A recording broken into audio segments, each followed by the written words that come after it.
नमस्कार दोस्तों, आज फिर आपका स्वागत है क्राउन इमिग्रेशन के यूट्यूब चैनल पर। तो आज की जो हमारी डिस्कशन है वो है स्टूडेंट कोलिग, इसके ऊपर रहेगी, जिसको हम अपनी इंग्लिश भाषा में फाउंडेशन प्रोग्राम कह सकते हैं। स्टूडेंट कोलिग उन बच्चों के लिए लगता है जो बच्चे इंडिया से है और जर्मन में जाकर बैचलर डिग्री करना चाहते हैं, बट उनको पहले ये फाउंडेशन प्रोग्राम लगता है जिसको हम स्टूडेंट कोलिग कहते हैं।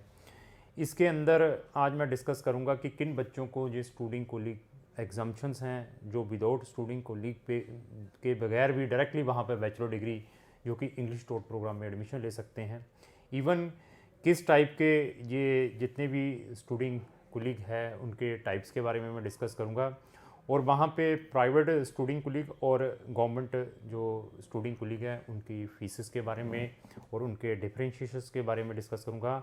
और इसका जो एग्ज़ाम होता है जिसको हम FSP एंट्रेंस एग्ज़ाम देने के बाद स्टूडेंट कोलिग एक FSP आपको सर्टिफिकेट प्रोवाइड करती है, उसकी क्या वैल्यू रहती है। तो ये बहुत ही इम्पोर्टेंट वीडियो है उन बच्चों के लिए जो अपनी हायर स्टडी जर्मन से जाकर करना चाहते हैं, स्पेशली अपनी बैचलर डिग्री, क्योंकि उन बच्चों के हमें रेगुलर फ़ोन आते हैं। ये जो मैं स्टूडेंट कोलिग बताने जा रहा हूँ ये और भी शेंगन कंट्रीज़ में एप्लीकेबल है, वो मैं कंट्रीज़ बता देता हूँ। ऑस्ट्रिया जो साथ में लगी हुई है और स्विट्ज़रलैंड। अगर आप ऑस्ट्रिया में स्विट्ज़रलैंड से या जर्मन से अपनी बैचलर डिग्री में एडमिशन लेना चाहते हैं तो उन सब बच्चों को ये स्टूडेंट कोलिग करना पड़ता है, जिसको हम एक फाउंडेशन प्रोग्राम कहते हैं। क्योंकि जितनी ये मैंने कंट्रीज़ बताई हैं उनकी भी ऑफिशियल लैंग्वेज जर्मन है, और वो जिन कंट्रीज़ की 12 साल की स्टडी है उनको कंसिडर नहीं करते, कहते कि आपकी जो 12th है वो 13 साल की होनी चाहिए, ताकि फिर हम आप डायरेक्टली हमारे बैचलर डिग्री में एडमिशन ले सकते हैं। तो फैकोशुला एंड हॉकोशुला उसके बारे में भी डिस्कस करूंगा, जिसको हम यूनिवर्सिटी और यूनिवर्सिटी ऑफ अप्लाइड साइंसेज क्या है जर्मन के अंदर, उनके को भी मैं टच करूंगा इस वीडियो में। तो जर्मन से रिलेटेड हमारे चैनल के ऊपर बहुत सारी वीडियो हैं। जर्मन को हम बहुत टाइम से डील करते आ रहे हैं, चाहे वहाँ के कोई फैमिली रियूनियन केसेस है, चाहे आपने कोई अपना टूरिस्ट वीज़ा अप्लाई करना है, चाहे आपकी कोई अपॉइंटमेंट की प्रॉब्लम है, चाहे आपकी कोई स्टूडेंट की कोई प्रॉब्लम है। तो जो बच्चे यहाँ से +2 करके जाते हैं तो उनके 2 साल वेस्ट होते हैं। जब उन्होंने जर्मन से अपनी बैचलर करनी है वो अपने 2 साल जो वेस्ट हो रहे हैं उसको भी सेव कर सकते हैं अगर वो इस वीडियो को देखते हैं। वो कैसे हैं? पहले तो बच्चे को A1 से लेकर B2 एग्ज़ाम करना पड़ता है जर्मन का। उसके बाद फिर उसको जो स्टूडेंट कोलिग लगता है, जिसको हम फाउंडेशन प्रोग्राम कहते हैं, ये भी 1 साल का है, 2 सेमेस्टर के हैं। तो जो आप A1 से लेकर B2 करते हैं वो 6 महीने में भी कर सकते हैं, 9 मंथ में भी कर सकते हैं। वो आपके ऊपर है कि आपने वो 3 मंथ में प्रिपरेशन करके भी अपना B2 दे देना, वो आपके ऊपर है। तो अगर आप इस सब को सेव करना चाहते हो उसके लिए मैं एक आपको सजेशन दूंगा इस वीडियो के थ्रू। तो आप अपना टाइम और अपने बहुत सारी सेविंग्स बचा सकते हैं और डायरेक्टली वहाँ पर, चाहे आपने इंजीनियरिंग में अपनी बैचलर करनी, चाहे बिजनेस में करनी, चाहे ह्यूमैनिटीज़ में करनी है, तो चाहे आपने मेडिकल में करनी है। लेकिन मेडिकल वालों के लिए जर्मन आना मैंडेटरी है, क्योंकि जितने भी जर्मन के अंदर मेडिकल से रिलेटेड प्रोग्राम है वो सारे के सारे जर्मन लैंग्वेज में पढ़ाए जाते हैं। चलो वो कैसे बचा सकते हैं उसके बारे में मैं अभी डिस्कस करूँगा। जो बच्चे इंडिया से 12th कर लेते हैं, 12th के बाद अगर वो इंडिया से अपनी BSc या BA या BCom फर्स्ट ईयर क्लियर कर लेते हैं, करने के बाद अगर वो बच्चे सिर्फ BA फर्स्ट ईयर मतलब 13 साल की स्टडी कर लेते हैं तो वो बच्चे जर्मनी में डायरेक्टली वहाँ की गवर्नमेंट यूनिवर्सिटीज़ में एडमिशन ले सकते हैं विदाउट एनी प्रॉब्लम, और ना ही उसको जो स्टूडेंट कोलिग की भी रिक्वायरमेंट नहीं है, उसको वो भी नहीं लगेगा। तो हमारे पास कुछ वहाँ पर यूनिवर्सिटीज़ हैं जो गवर्नमेंट की हैं, जिनकी फ़ीस 300 यूरो से स्टार्ट होकर 600-700 यूरो तक की हैं। तो अगर आप वहाँ की प्राइवेट यूनिवर्सिटीज़ को कंपेयर करते हैं, क्योंकि हमारे जो मैक्सिमम मेजॉरिटी ऑफ कंसल्टेंट हैं, 90 से 95% जो हमारे कंसल्टेंट हैं बच्चों को वहाँ की प्राइवेट यूनिवर्सिटीज़ में भेजते हैं, जिनकी फ़ीस 7,000 यूरो से स्टार्ट होकर 15,000 यूरो की है पर ईयर की।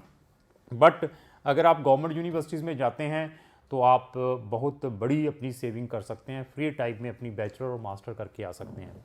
तो मैंने फिर क्लियर कर दिया, अगर आपकी 13 साल की इंडिया के अंदर स्टडी है, 12th के बाद 1 साल आपने BA में किया हुआ है, तो आप इमीडिएटली क्राउन इमिग्रेशन के साथ संपर्क करें। क्राउन इमिग्रेशन आपकी वहाँ पर 99% गवर्नमेंट यूनिवर्सिटीज़ में एडमिशन करा सकता है डायरेक्टली बैचलर प्रोग्राम में, इवन आपने IELTS भी नहीं की है। बट ये नहीं है कि 50% मार्क्स हैं, आपने +2 में लिए हैं, किसी भी स्ट्रीम में की है, तो BA में भी अपने 50%, सर हमारा उनका एडमिशन नहीं हो पाएगा। आपके परसेंटेज भी बहुत इंपॉर्टेंट हैं यहाँ पर। तो परसेंटेज मोर देन 65% है, तो मेजॉरिटी ऑफ चांसेस है we can organise your admission there in public universities. तो आपके ये उन बच्चों के लिए एग्जम्पशंस हैं स्टूडेंट कोलीग, जो बच्चे इंडिया से 1 साल अपना बैचलर डिग्री कर लेते हैं। अभी जो अनदर बच्चे जो जाते हैं आम रूटीन में, वो क्या करते हैं, वहाँ पर पहले जाकर जर्मन लैंग्वेज करते हैं, फिर स्टूडेंट कोलीग करते हैं, फिर उनकी बैचलर डिग्री स्टार्ट होती है। तो अभी हम आते हैं कि स्टूडेंट कोलीग के कौन सी लैंग्वेज में वहाँ पर पढ़ाई जाती है। जो स्टूडेंट कोलीग है, जो वहाँ का जो फाउंडेशन प्रोग्राम है, ये इंटायरली वहाँ पर ये लेकर चलें कि जर्मन लैंग्वेज के अंदर पढ़ाया जाता है। जो स्टूडेंट कोलीग है वो 5 टाइप्स के है, TMGWS। तो अभी T किन के लिए, M किन के लिए है, G किन के लिए है, S किन के लिए है, W किन के लिए है, वो भी हम डिस्कस करेंगे। तो टाइप्स है 5। पहले T के ऊपर डिस्कस करेंगे। जिन बच्चों ने वहाँ पर जाकर इंजीनियरिंग में अपना कैरियर बनाना है, तो उसको T टाइप का वहाँ पर स्टूडेंट कोलीग का जो प्रिपरेशन करनी पड़ती है, और उसका फिर उसके बाद एंट्रेंस एग्ज़ाम देना पड़ता है। एंट्रेंस एग्ज़ाम के बाद फिर वो आपको FSP का एक सर्टिफिकेट प्रोवाइड कर देती है, वहाँ की जो अथॉरिटीज़ हैं, जो स्टूडेंट कोलीग आपको करवाती है। उसके बाद आता है M टाइप। M टाइप उन बच्चों के लिए लगता है जिन बच्चों ने अपना जो फर्दर अपनी जो बैचलर डिग्री है किस में करनी है, उन्होंने जो अपनी बैचलर डिग्री है मेडिकल रिलेटेड प्रोफेशन में करनी है, किसी भी टाइप की, कोई नर्सिंग है या कोई MBBS है, जो फार्मेसी में करनी है, तो उनको ये M टाइप का स्टूडेंट कोलीग लगता है। तो इसी तरीके से जिन बच्चों ने अपना जो कैरियर है उसके अंदर बनाना है ह्यूमैनिटीज़ में, उसको G टाइप का स्टूडेंट कोलीग लगता है। तो इसी तरीके से जिन बच्चों ने अपना जो कैरियर है बिजनेस में बनाना है, कोई BBA करनी है, बैचलर जिन्होंने BCom करनी है, बिजनेस से रिलेटेड कोई भी बैचलर डिग्री करनी है, तो उन बच्चों के लिए W टाइप का स्टूडेंट कोलीग लगता है। इसी तरीके से जिन्होंने अपना कैरियर वहाँ पे लैंग्वेज में बनाना है, तो उनको जो स्टूडेंट कोलीग है वो S टाइप का लगता है। तो स्टूडेंट कोलीग अगर आप प्राइवेट से करते, क्योंकि अभी प्राइवेट वाले भी मार्केट के अंदर आ चुके हैं, वहाँ पर जो स्टूडेंट कोलीग करवाते हैं, तो वहाँ की जो फ़ीस है 4,000 यूरो से स्टार्ट होकर 9,000 यूरो की है। बट वहाँ पर अगर आप ये स्टूडेंट कोलीग कहाँ से करते हैं, अगर वहाँ की गवर्नमेंट यूनिवर्सिटी कॉलेजेस से, तो उसकी जो फ़ीस है वो 300 यूरो की है या 200 यूरो की है। इवन सम जो वहाँ पर कॉलेज या यूनिवर्सिटी जो स्टूडेंट कोलीग कराती है 100 यूरो की है एक सेमेस्टर की फ़ीस। और वहाँ की जो पब्लिक यूनिवर्सिटीज़ हैं, दे आर प्रेफरिंग कि अगर आपने स्टूडेंट कोलीग वहाँ की पब्लिक यूनिवर्सिटी से किया हुआ है या पब्लिक कॉलेजेस से किया हुआ है, तो they are giving the much preference for admission. तो इसी तरीके से अभी होकोशुला है या फैकोशुला है, ये वहाँ पर फोकोशुला और हैकोशुला उनको कहते हैं यूनिवर्सिटी और यूनिवर्सिटीज़ ऑफ अप्लाइड साइंसेज। तो उन यूनिवर्सिटीज़ में आपका सिलेक्शन क्राइटेरिया क्या है, वो सिलेक्शन क्राइटेरिया आपका आपके स्टूडेंट कोलीग के सर्टिफिकेट देखते हैं जो आपने एंट्रेंस एग्ज़ाम दिया, जिसको हम FSP कहते हैं, उसके ग्रेडिंग देखते हैं क्या आया है, और साथ में आपके 12th के ग्रेडिंग देखने के बाद they are giving the admission. फिर मैंने बता दिया ये स्टूडेंट कोलीग भी आपका एग्जम्प्ट हो सकता है कि अगर आपकी इंडिया में 13 साल की स्टडी है और क्राउन इमिग्रेशन को बहुत अच्छा एक्सपीरियंस है, आप हमें संपर्क करें, हम वहाँ की पब्लिक यूनिवर्सिटीज़ में आपका एडमिशन करवा सकते हैं, क्योंकि we have a lot and lot options. तो जर्मन से रिलेटेड अभी ये भी लेकर चलिए, जब आपका बैचलर में एडमिशन आएगा वो अनकंडीशनल आएगा।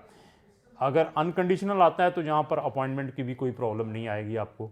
अगर कंडीशनल आता है तो you will face a lot of problem. यार अभी पहले वो लैंग्वेज लगी हुई है, फिर स्टूडेंट कोलीग है, फिर आपको जाके बैचलर करनी है, और आज की डेट में अपॉइंटमेंट की भी प्रॉब्लम आ रही है। लेकिन उसके लिए भी हमने सोल्यूशन निकाला हुआ है। अभी कल मैंने एक वीडियो डाली थी कि अपॉइंटमेंट अगर आप फेस कर रहे हैं तो उसमें हम आपकी असिस्टेंस कर सकते हैं। इवन आप जर्मन में ऑलरेडी हैं, वहाँ पर कोई भी टाइप की प्रॉब्लम फेस कर रहे हैं, या वहाँ पर आपने वहाँ की गवर्नमेंट यूनिवर्सिटी या सेंटर में लैंग्वेज प्रोग्राम में एडमिशन लेना है, या स्टूडिंग में लेना है, या ऑलरेडी स्टूडिंग कर ली हुई है, तो वहाँ पर आप अच्छी यूनिवर्सिटीज़ में एडमिशन देख रहे हैं, तो क्राउन इमिग्रेशन आपकी हेल्प कर सकती है।